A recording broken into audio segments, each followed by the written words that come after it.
Welcome to my eclectic life. I am Charlene, and if you saw my video from the other day, you know that I am on a journey to heal my gut and my Hashimoto's, and therefore I am trying this thing called the carnivore diet. You also will know that I have a medical background, so I've done my due diligence and research, and I am eliminating things and adding on things little by little to see how I can control my Hashimoto's, bring down my antibodies, and heal my gut, which has been an issue even while I've been on keto for 2 years. So this is my 7th week on the carnivore diet. And usually I am doing great. Every single day I've just been doing absolutely wonderful, with just a couple of days there, here and there, of cravings and eating some things that I shouldn't have. But yesterday was a difficult day. It was a snow day. We didn't have school. I'm a teacher, and it just was difficult for me to stay without eating all day. I didn't have sugar cravings. I barely ever have those anymore, but I just have cravings to keep on eating all day. And I've been trying to eat just 3 meals a day without snacks, because I'm doing this thing called priming. So I'm actually eating more than I probably should.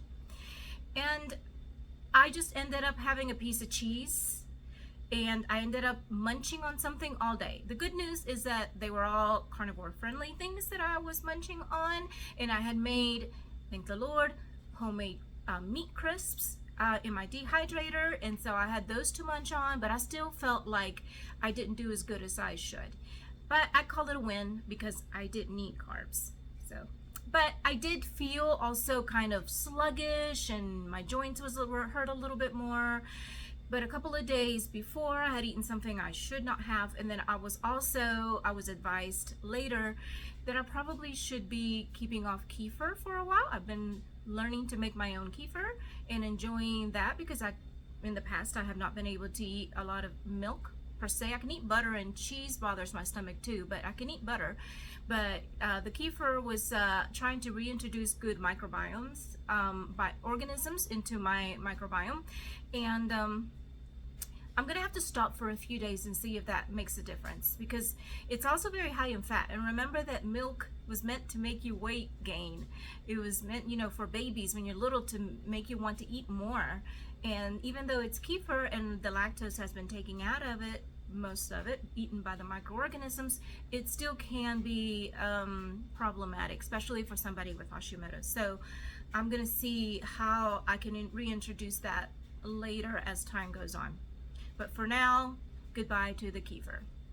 Anyway, so yesterday was that kind of day, but I made it through. And I've learned also that if you just let half an hour go without the cravings, and not taking heed to the cravings, they will go away.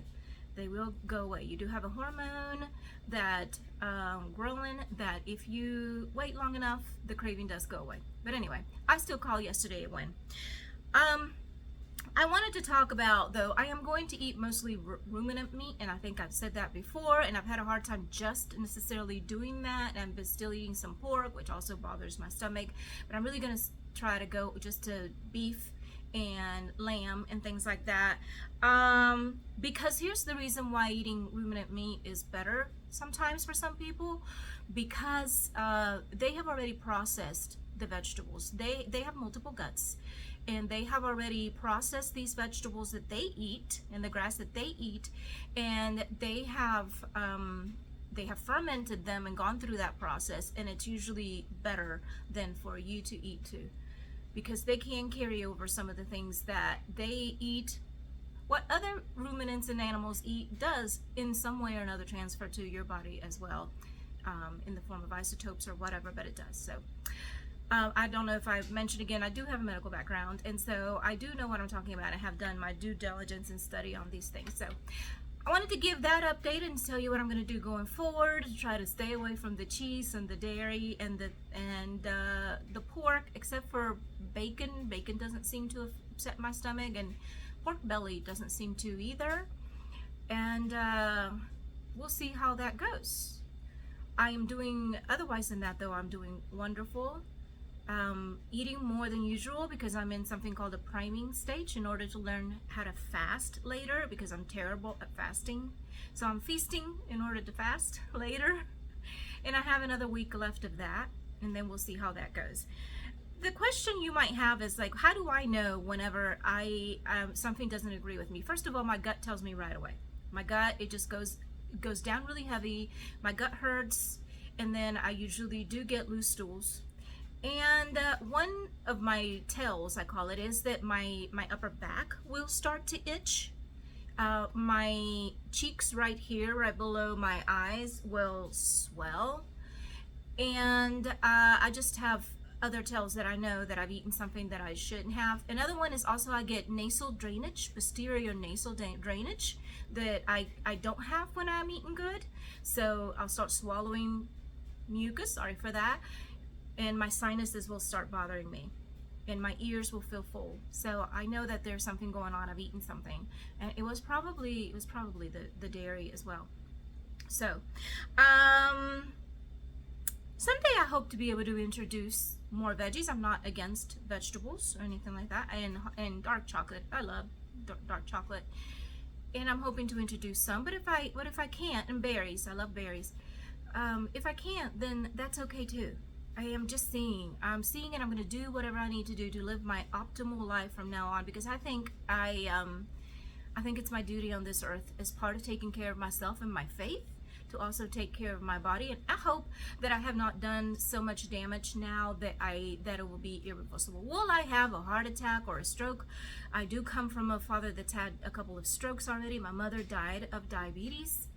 I'm taking care of the diabetes. Your cholesterol does go up a little bit when you're on this, but listen, we've been taught wrong. Higher cholesterol is not a bad thing. My triglycerols, which is the bad fat, like you could call it, is super awesome, lower than ever. And my HDL is higher than ever, which was it's called good cholesterol. And the cholesterol that I have in my body is fluffy, dense cholesterol that will not go into my walls and form a clot or a plaque. And I have a calcium score of 0. Just recently done that as well to prove that. So so it's not that. But have I done damage in other parts of my body that I may not be able to reverse? I hope not. I hope not. I hope I caught this in time, and that I'm just able to live. I'm 52. The rest of my life as healthy as possible. But if it happens, Lord knows. It's all ultimately in God's hands. So I'll keep you updated, and hopefully you will come along on my journey. Listen, I know that there are a lot of YouTubers out there. Why would you listen to me? You don't have to. There are a lot of people out there with much greater stories than me. You can see that I posted a picture in my introduction video of carnivore diet, kind of what I used to look like, and I was 177, I believe, at my highest weight, and I am 134 right now, and I hope to lose at least like 10 more pounds, but that's not my priority right now. So I just hope that you come along with this journey, because maybe somebody will have the same issues as me and will identify. And I've always wanted to help people and use my medical background somehow. And so maybe this is what the Lord has for me, to help you become healthy as well and give you free advice. So yeah, comment below. Don't forget to share or like and subscribe to my channel if you wish to come along in my journey. I will let you know right now, though, I am faith-based, so I will be mentioning my good Lord and Savior a lot throughout my journey as well. So all the glory be ultimately to Him. All right, well, I'll catch you in the next one. Bye.